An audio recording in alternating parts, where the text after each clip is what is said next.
guys, welcome back to the Nottingham Forest career mode here on FIFA 22. We've immediately started with a loan bid from Venezia for Julian Bancone, but obviously we're going to reject that. He's still part of our squad and very much part of the picture here at Nottingham Forest. We have 3 games left to play in the month of January. We've done some transfer business yesterday.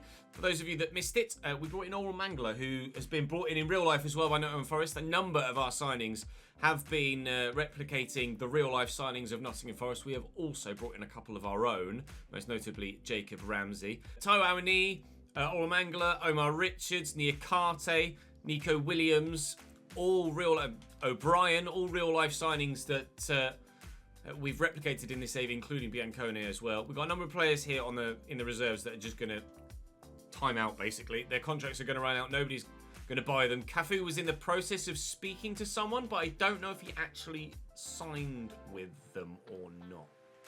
So I don't know at this stage, but we do have one deal left that we're thinking of getting done, or we will get done between now and the end of the season. We're not desperately trying to make sure we get it done immediately in January, and that's to make Nico Williams' loan move permanent for £8 million, which would leave me about £8 million left. And to be completely honest, I don't know as I can actually improve the team with that sort of figure. So I think we're done for January business, unless we get a completely left field bid for one of our players. But we start with bottom of the table West Bromwich Albion, so we'll probably lose that, won't we? Then we've got Chelsea away in the Cup, followed by Brentford away in the league.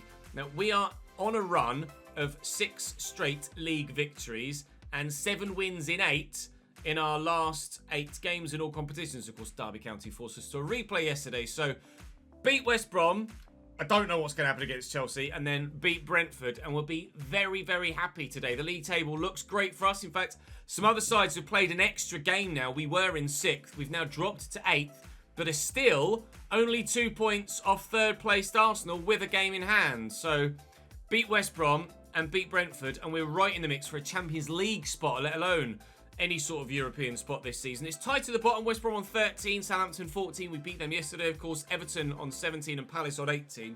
Brighton certainly still part of the picture relegation-wise, and Watford trying to get themselves away from that drop zone. But you can see Brentford at 11 points clear of Everton. Probably not going to get drawn back into the mix, but we shall wait and see. But without any further ado, because I do love a waffle, as you know, we shall dive into this first game at home against West Bromwich Albion and hopefully continue the great run of form that we've been in so far. As always, make sure you drop the video a like to ensure that you don't miss out on any further content. Subscribe to the channel too, and you definitely won't miss out on any further content, especially if you've got that notification bell ticked.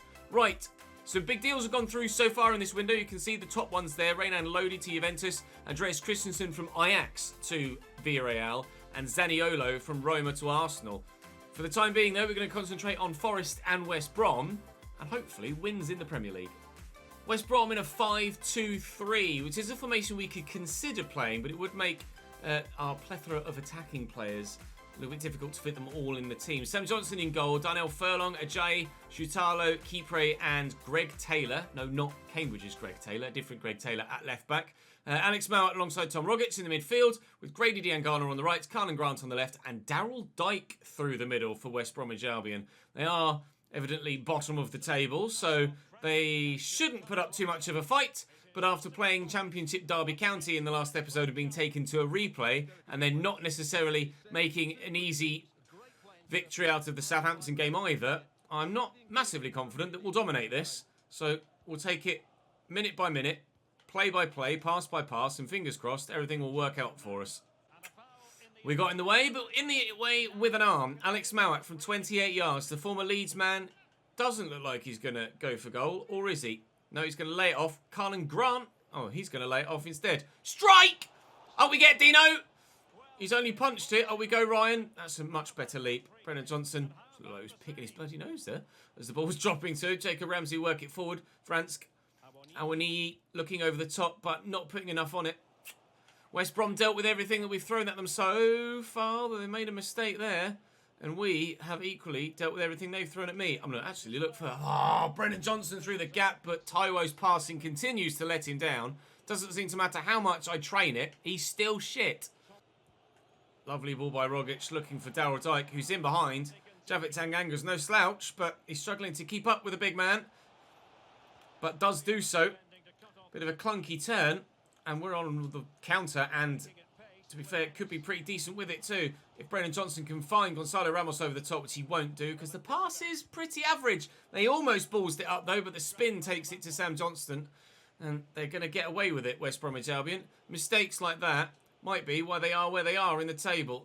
Darnell Furlong in there to Grady Diangana. They've still been relatively threatening in this first half, but keep, well, stopping them in their tracks, as Derek Ray just said. So I need to be a little bit better going forward. Some of my passing in the final third has been quite wayward and not good enough, quite frankly. So I need to be better. We'll look to lift this in, but again, my manual crossing's not working that well, and I definitely failed the keeper. One shot each. What a riveting first half that was. We will hopefully be plenty better in this second 45. We need to be a lot more creative than that if we're to get ourselves a result here against West Brom. All three of yesterday's games had a minimal amount of chances in them for both sides. 2 games against Derby and the game against Southampton, I don't think any side had more than 5 chances throughout the course of a whole game. So we've not been that creative, but equally teams against us recently haven't been that creative either. But they keep gifting me possession here, West Brom.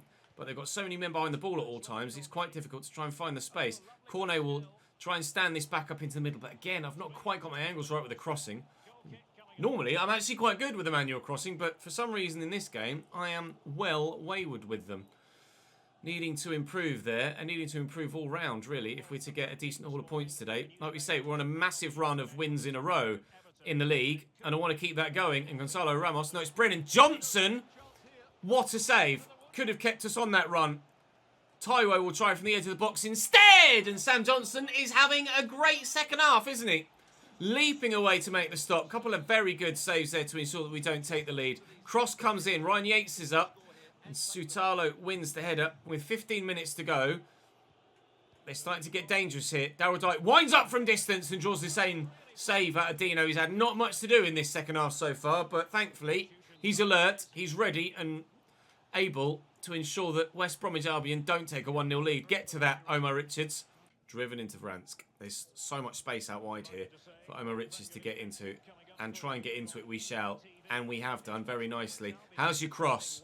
Oh, the one time I actually get an accurate cross that's coming towards the middle, and it gets blocked, but it got blocked by an arm. If I can play this to the edge of the box there, where Brennan...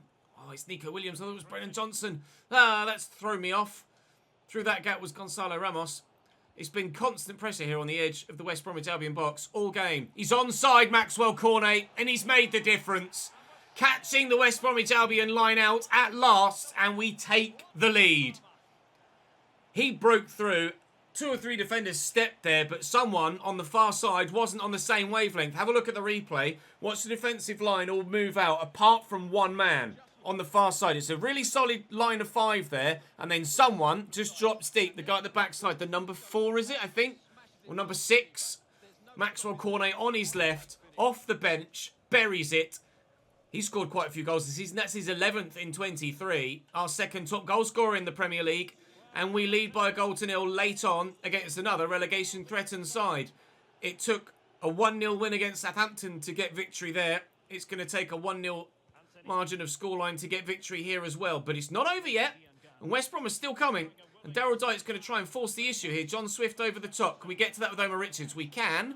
Oh, but thankfully, Grady Diangana was offside. So we'll see it out from here. Just 2 minutes left to be played. And rather unsurprisingly, a bit of game management. We'll just ping it about. So 3 points for us here against West Brom is a good start. But the performances here against West Brom and against Southampton, and in both games against Derby yesterday, not great right now. So the test against Chelsea is going to be very, very tough. If they play like they did in the league game most recently, again, minimal chances created by both sides. If they play like they did in the league game most recently against us, then we stand a chance. Although it did take Reece James chopping someone and getting himself sent off to actually help us get the victory there. The board are disappointed that I've not kept many clean sheets or signed any young players. Sorry. Does Oral Mangala not count as a young player? Actually, he might be 24. My brain was telling me he was 21. I need 4 more clean sheets at home, and to be honest, I've probably only got about 5 or 6 home games left. Zande Silva has had an approach from young boys. in Switzerland. Looks like he's going to be on his way out. We're going to have to rotate a little bit for this game against Chelsea, but the FA Cup run continues for now. Time for round 4. We're in West London. It's another 5-back, but slightly more aggressive this time with the Cam sat there and 2 up top. Edouard Mendy, Reece James, Trevor Chalobah, Toby Alderweireld, Milan Skriniar and Ben Chilwell at the back for Chelsea. Mason Mount and N'Golo Kante in the midfield with Kai Havertz at Cam. And then Timo and Correa up top. You can see the options they have on the bench are pretty decent too. So they're going to be difficult to play against Chelsea, rather understandably. I have Cornet in at striker, or at centre forward, to get the most out of his boosts in for Tyro. Obviously, he's kind of earned that start, hasn't he, after helping us win the last game late on. And then O'Brien and Richie Larea are also in for other tired teammates. Right, FA Cup time. We would love to go on an FA Cup run. Getting a fixture this tough this early on is slightly frustrating. Come on in, Chile, what you got? Inside to N'Golo Kante. Kai Havertz. They're going long ball, Chelsea. It's not working. It's not necessarily the Chelsea way, that is it? Just lump it, looking for the run of Angel Correa. But it's a game plan they're trying to utilise here. Thomas Tuchel trying something different. Or a Mangala with an awful first touch there. And I'm worried about the run of Timo Werner. Thankfully, they've not been able to find him. They have found Mason Mount, who's found near Kante only. Chelsea expecting them to press. Mangala, look at the option through the middle there for Maxwell Cornet. And Skriniar's coming across to him, but he can't. And Cornet's just got him twisted, all ends up. That's a brilliant goal from Maxwell Cornet. It's going to lead to more calls for him to start ahead of Timo Taiwo, I was going to say there. Ahead of Tyro Awaniyi. Cornet, one way, then the other. Skriniar, ankles broken. And we lead by a goal to 0 at Stamford Bridge. Superb goal. Which way am I going? That way. I'm left-footed. I'm going back the other way. Sorry, Milan. Buried as well. Good finish. Top corner. Game on. Here's Mason Mount. Timo Werner's the option essentially. Mangala just trying to jockey with the run. Make sure Mason doesn't get anywhere. And he got a nice touch on that to ensure it doesn't find its intended recipient. And so far, Chelsea have been quite poor in this first half. We've been passing the ball about with quite some confidence. Decent amount of accuracy as well, which is odd for me. And at the moment, don't actually feel that threatened by Chelsea here at Stamford Bridge. It's a strong Chelsea team as well. And N'Golo Kante very nearly intercepting that. And it's opened up here as well. Trevor Chalobah's positioning not quite on point. If my pass had been slightly better, we would have punished them for that. Maxwell Cornet has O'Brien arriving. That's who the pass was meant for. Gonzalo Ramos is offside there. He's buried it beautifully, but it won't count. Havertz, Kante, Correa, Werner, Correa. Top save. I was waiting for that to nestle in the top corner, but Dino's done well. Mason Mount will deliver. It's not bad, but Dino's come and grabbed it as well. Really, really saving my bacon numerous times. Dean Henderson, that was a terrible attempted pass by me. And now Havertz is in. And Dino's having to be relied upon again. That was my fault with that previous move away. Oh, it's a decent delivery too. Gonzalo Ramos back there, getting up for it. And N'Golo Kante wins the header. Correa trying to find some space. Skriniar, Werner, he's going for the worldie. It's not going to happen. Needed the save though, apparently. Did get it on target. Bit of pressure here from Chelsea. I say a bit. It's a lot of pressure here from Chelsea. Skriniar trying to win that header, but Brennan Johnson rises with him. And now O'Brien could be in. To be honest, I'm quite happy just seeing this through to a half-time at 1-0. And then we'll just regroup at the break and go again. Chelsea really putting the pressure on, trying to turn the screw here in the latter stages of the first half. But we haven't let them. But we do have our goalkeeper to thank for that. Larea inside to Brennan Johnson. Kante snapping at the heels, but he's able to get away. Mangala. That's what N'Golo does, really, isn't it? That's what N'Golo does. He is tenacious in that midfield. And just as we were saying, we never give up at the beginning of the game with regards to our FA Cup tie here against Chelsea. N'Golo Kante isn't giving up in midfield either. And he's done that throughout the entirety of his career, showing enough strength there to hold off Lewis O'Brien as well as we try to get past. It's Kante again. It's a lovely ball. And Mason Mount's effort, first time on his left foot, was never troubling the goal. Chelsea are going to have to be better. But they've taken Angel Correa off and brought Michy Batshuayi on. I'm not sure that's the answer. Now watch Michy prove me wrong. To Richie Larea. Plenty of options in the box. And we'll whip a decent ball. It's a very good ball. Cornet wins the header. And it nearly deflected past Mendy. It hit Skriniar there and could have found its way past the man in goal. Mangala. into Maxwell Cornet. It's coming off soon. Emma Richards just keeping himself on side there. Try and work this around the corner. Brennan Johnson quickly snapped the shot away. Oh, keeper was scrambling. Couldn't get there, but he didn't need to. Just drifting wide of that far post. But not a bad effort from Brennan Johnson. I don't know, I'm trying to bend my head to see if I can see around the corner. It's just a bloody replay. It says you can't do that. It's a video game, not real life. We're still 1-0 up. We're making a change as Taiwo comes on for Maxwell Cornet, and evidently Christian Pulisic is coming on for Chelsea as well for Timo Werner in the striker position. So no seemingly obvious change in formation from Chelsea. Still playing the 5 at the back, but now Michy Batshuayi and Christian Pulisic lead the line rather than Timo Werner and Angel Correa. Pulisic certainly is dangerous and a worry. Michy doesn't scare me. It's Toby Alderweireld getting very, very out of position for Chelsea. Wearing the number 28 as well and seeing A at the beginning of it. My brain nearly just went Azpilicueta. Here's Chilwell. Back to Toby Alderweireld again. His ball in, hits Lewis O'Brien. They're in here. Batshuayi. His pass is poor and anywhere will do for Loraya. I'm just going to lump it because that is game. We're through to the 5th round of the FA Cup at Chelsea's expense. And again, this time against 11 men, we get a 1-0 win against the boys in blue. That's the second time we've done that in recent memory. Only 3 chances for us continually. Our creativity just isn't quite as prolific as I might like us to be, but we are getting the results. Financially, you want me to make a profit from a youth player sale within 2 seasons. I don't really have any youth players I can throw at that, but I've just seen the league table and I don't care anymore. Xande Silva's going to go to Young Boys on a free at the end of the season. We are in a Champions League spot. We're 7 points off the top of the table. Stop it. Don't even think about it. And we're up to 4th in the league now, with everybody having played 23 games. We're only 4 points off 9th, and 6 points off 11th, and 7 points off 12th. So still only a 3-game swing. We're as close to 1st as we are to 12th, basically. So it could still go any which way between now and the end of the season. And with Brentford next, albeit our previous 2 games against Brentford have been absolutely out of this world. The 4-3 win from 2-0 and 3-1 down, and then that 5-4 game last month as well.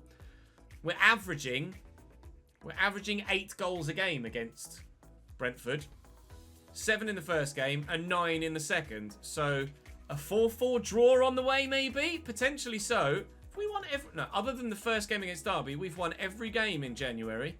We've won almost every game we've played since Brentford on the 13th of December. We're in some really good form right now. Let's try and continue that in the back in the league, after our progression in the FA Cup.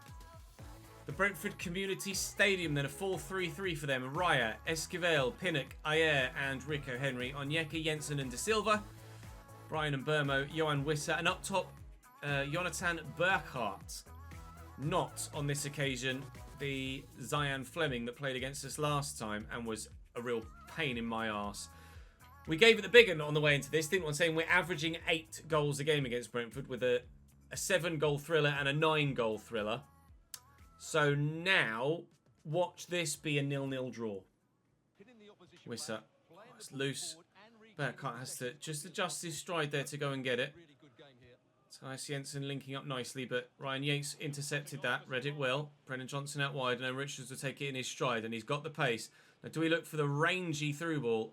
Not quite what I intended, but we'll certainly take it. Help that on its way, and Ramos buries it. 1-0 Forest. It didn't take long for the first goal to come in this Brentford game, but it really never was going to take long, wasn't it? Is that the start again of another goal glut? I'd quite happily take another 1-0 win, to be honest. That's a ping from Jensen. Keeper's come. Oh, and he's not got there either. Johan Wissa's gone for goal. Is that going to dip in? That could have been Zlatan against England-esque there as the keeper came and got nowhere near it. Had me worried for a moment. Look at the press from Brentford, though. Cut me open. Dino makes a great save. I can't deal with the Brentford press. They're better at pressing than City or Liverpool combined. And Burmo going to take this corner short there to Burkhardt. Kicks it straight against Taiwo, and it'll be another set piece from the far side. What's Brian Mbeumo going to do here? Stands it up. And Ayers underneath it, but over the bar goes the ball. 1-0 up still. And, well, Brentford look the more likely to score the next goal. But it's not been... Look at the press there. That's mad. And then I get crunched. It's not been massively clear-cut, any of the chances that either side have had yet. Gonzalo Ramos trying to race away from the attentions of the defender. Brentford press is just nuts, but it's opening them up. Oh, Brennan! Stupidly over here. Really easy pass to play, but then they've misplaced theirs as well. And then I've misplaced mine again. And he wouldn't let me change to Mangler to get to that. Whoa! It's all over the place at the minute for both sides. And Johan Wisser's offside. But we're nearly at half-time now at 1-0. Mangler again. And we've opened them up here. And here's Taiwo. Angle's tight against him. David Raya makes a good save, though. Needed to, because it was destined for the back of the net. As much as Brentford have pressed and tried their best to get that equalising goal, they very nearly fell further behind there. We look like we're going to see the 1-0 lead through. Don't say that now. Till half-time. We should do now, certainly. Look at the press. He's just running forward for no reason. He's not actually closing the ball down at all. He's just running for the sake of running. Omar Richards with the ball across. Win that, Jacob. If he could have done, we might have been in for a second before half-time. But... we still might be. Jacob Ramsey over the top, looking for Nico Williams, who has men at the back post, one of which is Taiwo! Can't quite get there. Can we get to that? With Mangala we can, but it's simple for the keeper. It will just be 1-0 at half-time. And Burmo on the run, but Ryan Yates just stands there and is like, nah, you're not coming through, mate. I mean, they've literally pressed with every player there to within 10 yards inside my half. The entire team. Oh, Burkhart's going to bury that, isn't he? 1-0 Brentford. No, that's a lie. It's 1-1. Don't know why I said 1-0. The press finally works for them. Very nearly was their undoing there, as literally every player made a run into my half. But they have pressed, on occasion, better than some of the big boys. Wisser could play that around the corner. Burkhardt could be in for a quick-fire double here. Trying to stand the ball up and turn it around and find a teammate. Johan Wisser, he's offside there. Surely Burkhardt. No, play continues. Keeper's going to come. Get there, please, Dino. Thank you. Right, get it forward quickly. Come on. Bowled out. Jensen's in the way. And Joshua Silva has options here. One of which is Burkhardt again. But that one, well wide. Williams inside. Get that quickly forward and around the corner. He's onside here, Brennan Johnson. I'm sure of it. He's in, he's in, he's in. I'm sorry. I just want to get the win. Taiwo. As confirmation of Alfonso Davies to Manchester United, by the way. What a signing that is for them at left-back. We'll have a closer look at all of the other transfers that have gone through in this window at the end of the month, at the end of the episode. But who wouldn't square that there? You can't tell me that any of you would have not done the same in that situation when Brentford have been dangerous. They might have absolutely thrown it away here. Gonzalo Ramos looking to accelerate. Just can't get away from the defenders. We could have gone 3-1 up there if I'd just been able to find the space to get away from any of those defenders. Burkhardt looking to do something similar at the other end. I've outmuscled him a little bit. He's still going. What a tackle from Tanganga across really well. Jesus, there's the press. And it's going to be their undoing. It was what got them back in the game. Taiwo, Rico Henry's with me. Keeper's coming. I was trying to take it around the keeper. It didn't quite work for me. Into the middle. Onyeka. Jensen. Is he onside here, Burkhardt? He is! Jesus Christ, he's hit the post. Oh, and then he's wiped me out and nearly got himself sent off. Bit of frustration there from Brentford, maybe. Larrea. And it's a corner, quickly around the corner. Mangala. Look at Richie Larrea on the run. Look at the lack of defenders back here. Richie Larrea. He's onside here. Gonzalo Ramos. 3! Game over. Another win for the boys from Forest. We are in arguably the best form I've shown in any save so far this year. I don't know as I've put a run of wins together like this in any save, at any club, whether that be Chesnoid FC, whether that be Cambridge United, whether that be Barcelona even. I don't think we've had this sort of run of victories ever on FIFA 22. It has been a game that I've been worse at, a game that I've been less successful at. But this is easily, I think, the biggest stretch of wins I think I've ever had. We might be able to add another. Cornet with a diving header bravely with a leg high from a Brentford man, but wide of the target. We're going to get three points with 3 goals, and there are still a number of goals scored in every game against Brentford, but thankfully on this occasion we haven't conceded an absolute ton of them.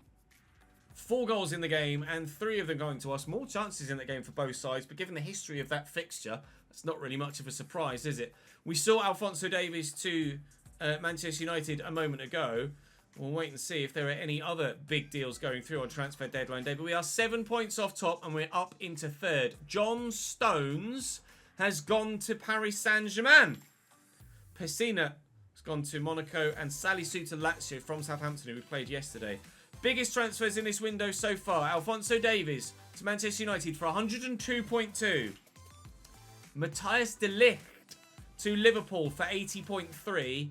And Patrick Schick from Leverkusen to Barcelona for 76.4. Let's see what else happens in this window. You can see there that Burkhardt's actually a new signing for Brentford this season. Di Lorenzo has gone to Arsenal there. That's a new one as well. Nothing massive on deadline day so far, though. We've had some interest in Joe Worrell from Ajax. I don't like Joe Worrell in game. I know nothing of the man in real life. It wouldn't be fair to say. But I don't like Joe Worrell in game. He doesn't play well for me. He's clunky. He's not great. I know he's club captain. I'm going to try and negotiate. If I can get upwards of 9.3, then Joe can go. And we will look to utilise that money next season. I'll ask for 9.3 and Ajax will pay it. Joe Worrell. To be fair, Ajax is a step up, isn't it, from Nottingham Forest anyway. So arguably, I should be potentially looking to sell him in that situation anyway. If it was like FC20 or Feyenoord or PSV or someone, then... Oh, never mind. He can't agree contract terms anyway, so it doesn't matter. He's not going anywhere. Spurs have bid for Dean Henderson. Now then. It's only 6 million above valuation, and he could be negotiated up to 48.5. Now, ordinarily, you would have said that that was something that I should accept. But look at the season Tottenham are having. Actually, they've recovered up to 8th. They were down in 14th or so. Dean Henderson might, and I put massive emphasis on might, be about to leave us. I'm not going to sell him cheaply. They will have to pay upwards of £42 million to be able to get him out of my club. But Spurs is the size of club that I can't not negotiate with. I'll ask for 40. I'll add another 10 million on. 38.4. No. 44. Spurs is the sort of club I can't not negotiate with. £44 million. Dean Henderson might be on his way out. That's the sort of deal that you can't... At our stage of the save, I can't say no to. And he's gone. Confirmation there. You can see it there on the tab. Dean Henderson sold to Tottenham Hotspur. Right, I need a goalkeeper. It's absolutely a transfer that would happen in real life. And as you say, only for good money. Now, we are in a position that we could probably sign someone of a similar rating. So with 4 hours to go on transfer deadline day, we have added some names to the shortlist. Now, ordinarily, I would not have said that something like this was doable. However, we are 3rd in the table, and Athletic Club de Bilbao are 13th in La Liga. 13th. I think I can justify this, so I'm going to go and do it. I am having to make sure, though, that I keep 8 million left for Williams. So I will offer 45, and I have to keep a keen eye on that top left. They want 52. Now, that's not going to leave me enough money. I will counter that. 45 is a really decent opening offer, if you don't mind, lads. 47.5, please. Aha! That's enough to get Unai Simon in and permanently sign... Oh, we might actually have even upgraded on Dean Henderson. Not that we thought that was even possible the way that he was playing. Crucial. Thank you, Unai. Welcome to the Premier League, sunshine. 4-year deal, not a problem. Don't say release clause. Good lad. 55 grand. A £1.2 million appearance. No. Go over your bloody bonus. 64 grand a week. As my highest rated player. Go on then. Oh. It was entirely unexpected, but that might just be the best unexpected upgrade we might well have ever done. Smith out. Unai Simon in. Welcome to the club. Hashtag Comunicado Oficial. Unai Simon is in as our new number 1. We didn't want Dino to leave. We weren't planning on selling him, but when a club the size of Spurs comes in, we haven't established ourselves yet. And certainly, Tottenham could close the gap and get Champions League football themselves. We might well be third, but Tottenham are only 5 points behind us, and there could be a massive swing still. Manchester United are 7th, and let's be honest, if Man United came in, we'd be selling him back to Man United as well, wouldn't we? And technically, we shouldn't still have Dino in the first place. He should have gone back to Manchester United after the first season, but obviously I couldn't replicate a loan move in game, only a permanent. So, all things told, I think that's probably the right thing to have done. Whether you guys agree or not, I am not sure. But those that were here with me live on stream, that helped me make that last minute decision, seemed to agree. Now let's settle the buy option at £8.1 million. Yes. Nico Williams, please come and sign with me permanently, sunshine. Let's make sure that this is done properly.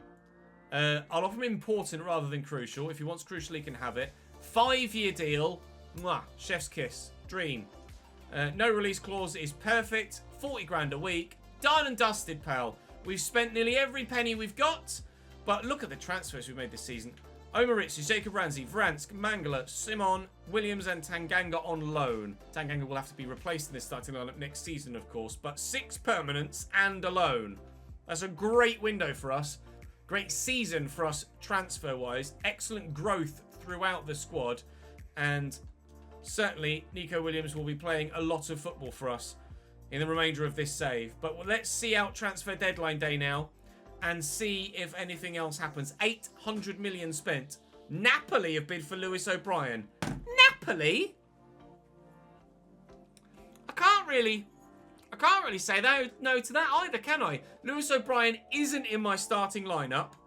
Doesn't play that often for me. And with Vransk in the squad as well, I think I might have to be accepting that deal too. It would leave us more money for next season. Maybe... Wait, where are Napoli? Napoli are top of Serie A. How can I say no to that? Lewis O'Brien surely would want me to accept this bid. At 13 million, they reckon I can get up to 16. I will try and negotiate upwards of 15 if I can. But it looks like we're going to be getting multiple shock exits this transfer deadline day. £15 million they're willing to pay. He might well be on his way to Napoli, but equally, time might run out. With 3 hours left to go, with 2 hours left to go, it's not necessarily done yet. Lille have bid for Biancone. That one I do feel confident enough to reject. And with now just 1 hour left, has Lewis O'Brien gone to...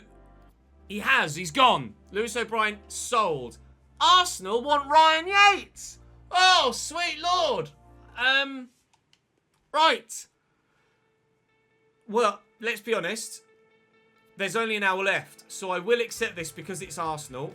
But there's not enough time for it to go through, so he's not going anywhere, Ryan Yates. So let's show you what's happened so far in this window then. Jesus, what a transfer deadline day this has turned out to be. Zaniolo, Ismaili and Di Lorenzo in at Arsenal, not Ryan Yates as well. Cedric and Patino out. Villa have had a fire sale. Ollie Watkins, Tyrone Mings, Esri Concert and Jed Steer out. Nothing in. Burkhardt in at Brentford. He played against us today. Duffy out at Brighton. That's all. Juan Cruz and McCarthy in at Burnley. Alderweireld in at Chelsea. They've sold Mateo Kovacic since we played them today. Joel Robles, Cedric and Bernardoni in at Palace with Mitchell going out. Tyrick Mitchell, presumably the left back. Pino and Nunez. Surely not that Nunez in at Everton with Holgate leaving. Liverpool, well, it might not be that Nunez actually. because Liverpool haven't sold a Nunez in this window. Beltran, Konsa and Kovacic in at Leicester. That's where Konsa and Kovacic have gone. Matthijs de Ligt in at Liverpool with Williams going out. Zanoli, in at City with Stones out, as we saw earlier on in the window. Lindelöf and Wan-Bissaka out at United with Alfonso Davies coming in, as we saw earlier on in the window. Duvan Zapata in at Newcastle with Dwight Gale and Callum Wilson leaving. Mangala, Simon and Williams in for me with Cafu, McKenna, Silva, Henderson, O'Brien now leaving. £44 million paid for Dean Henderson. He's gone to Spurs and is their only signing. Laporte in at Watford? Surely not. And Brune Larson as well. That's got to be a different Laporte. Surely that's a different Laporte. Silva in at West Brom. Don't know which Silva that is. And Campuzano in at West Ham with Campbell and Ruben Neves out, actually, at Wolves. Ruben Neves out. So there are some big deals in there. I only know of one Laporte, though. Biancone transfer bid from Leeds. Leeds are top of the Championship currently, so no, they're not going anywhere. Yates' transfer talks end. RZ bid for Biancone, and certainly no, we will be rejecting that one as well. Thank you very much. Oh, Jesus Christ, there's so much happening there on transfer deadline day alone. We could have made an episode of its own all just about that. Transfer history then. So biggest deals in this save, this window. Alfonso Davies, Matthijs de Ligt and Patrick Schick. Ruben Neves went to Atletico Madrid. That's where he ended up. Reina Lodi to Juventus. We saw that one earlier. John Stones to PSG. We saw that one earlier as well. Christensen to Villarreal. We're aware of that. Zaniolo to Arsenal. We were aware of that. Grimaldo to Real Sociedad as a left back. Anything else? Unai Simon to me, evidently. £47.5 million. So we've upgraded, and it's effectively a net spend of £3.5 million. And we've gone from Dean Henderson to Unai Simon. Nicolas de la Cruz has gone to Fiorentina this window. Jonathan David has gone to Southampton. We know that. We played against Jonathan David at Southampton. Hendo has gone to Tottenham Hotspur. Giovanni Reina has gone to Hertha Berlin. Shaparenko to Athletic Club to Bilbao. Sangare. Ibrahim Sangare to Roma. Nunez. Is it Unai Nunez? Unai Nunez. That's who it is that's gone to Everton, not Darwin. And no, so it just can't have been. There's got to be more than one Laporte, surely. Imeric it'll be Julian Laporte. That'll be the one that's now at Watford. No? What? Unless it's like a pre-contract. It must be. There's no way. There's no way. It's got to be a pre-contract. There's no way. I'm sorry, I'm not buying it. Right, so as we end transfer deadline day then, and finally take a breath, Nottingham Forest, third in the Premier League, 7 points off top, equally 6 points above Wolves in 11th. So this season could sway either way still. Tomorrow, City, Wolves, Palace. It's pretty straightforward between now and the end of the season, isn't it? Question is, where the hell are we going to end up? You tell me, because I couldn't possibly tell you. Drop the video a like if you've enjoyed. Let me know your feedback in the comment section down below. Come and join me on stream and watch these live, because the drama is tenfold when it's happening right in front of your eyes immediately. Right, that's all for this one, though. I will see you tomorrow for another one. Bye-bye.